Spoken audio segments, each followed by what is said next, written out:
Well, continuing our coverage here at the Aussie Wire of the fallout, the aftermath of the failed Voice to Parliament referendum, I've noticed a trend, and someone actually predicted this trend before I even saw it, before there was any evidence that it would happen. And the trend is that we're all being blamed for the failure of the Voice referendum, not because we actually looked into things and thought, I'm not really happy with what I'm seeing and I'm not going to support this reform. No, nothing like that. It's because you were misinformed. Now, someone who saw this coming joins me here on the Aussie Wire is MP David Limbrick. Thank you so much for coming on the Aussie Wire. Thanks for having me. Now, you did see this coming, and you've got the receipts to prove it. This is a warning that you put up shortly afterwards, actually, saying, remember that they thought you were stupid enough to support something because the banks, airlines, MC Hammer, Shaq, and literal communists, and I'm quoting you here, I'm reading it directly from Twitter, supported it. Now they will try and convince you that it didn't pass because most Australians are stupid and fell from misinformation, and they will attempt to censor it. Say hello to the ACMA misinformation bill. Don't let them get away with it.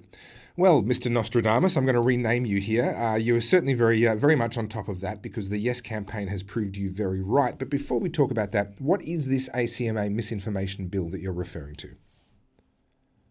Yeah, so this was a bill actually proposed by the previous government in the last term of Parliament. And what it does is, at the moment, there's like a voluntary code of conduct within the social media industry. And what they want to do is tighten up all those procedures, force social media platforms to hand over information. And if you don't do what you're told, they'll fine these platforms. So they want to strengthen up regulatory controls on social media platforms to combat what they call misinformation. Now, the problem here, of course, is who decides what's misinformation? That's the problem all along. And I would argue that much of what the government says is often misinformation. And the one thing that I've always said was the weapons of mass destruction in the Iraq War. It was like a classic case of the government telling everyone something that was just a bald-faced lie. And so we're really concerned about this. It was totally obvious that they were going to pivot straight into misinformation because these people who were promoting it, they can't believe that anyone agreed with them. And frankly, it's insulting to the majority of Australians that voted no, I think, because it implies that you're too stupid, and the only way that you can ever figure anything out is when it's spoon-fed to you by the correct people and the correct voices, which is pretty dismal view of a free society. Well, a pretty dismal view of the population that actually voted for them and gave them their position of privilege and power in the first place. It is very reminiscent of the I'm going to say gaffe because I'm assuming she wasn't supposed to say the quiet part out loud, but former New Zealand Prime Minister Jacinda Ardern, when she made the statement, "We will continue to be your single source of truth." This appears to be that concept basically codified into law. We have seen this sort of thing before, though, and we've defeated this sort of thing before, particularly with Julia Gillard's News Media Council. That was a proposal that came out of the Finkelstein report. That was, according to all the talking heads, an inevitability. It was going to happen. And of course, we were able to defeat that and turn that around. How do you see this fight playing out over the ACMA bill? Look, it's now there's some opposition in Parliament. Apparently the coalition have changed their mind and don't like the thing that they proposed in the first place now that they're in opposition. But my concern is that if the bill goes up, not that they'll fine industry, but that the industry will overcompensate or even gladly volunteer themselves for regulation. You see this in many industries. Libertarians refer to it, and in economics they refer to it as regulatory capture. So where there's an industry and the government wants to enforce regulations, then the largest players in that industry often are very happy to have the industry regulated. And what they actually do with those regulations is codify their existing business practices, which locks out new competitors and stifles innovation. Now, just imagine for a moment that they'd come up with a strict set of ways of handling misinformation through regulation. You would stifle things like, on Twitter, you would have seen now community notes, which I think is a fantastic way of combating misinformation. It doesn't rely on centralized control of the platform. What it does is rather get large numbers of volunteers who through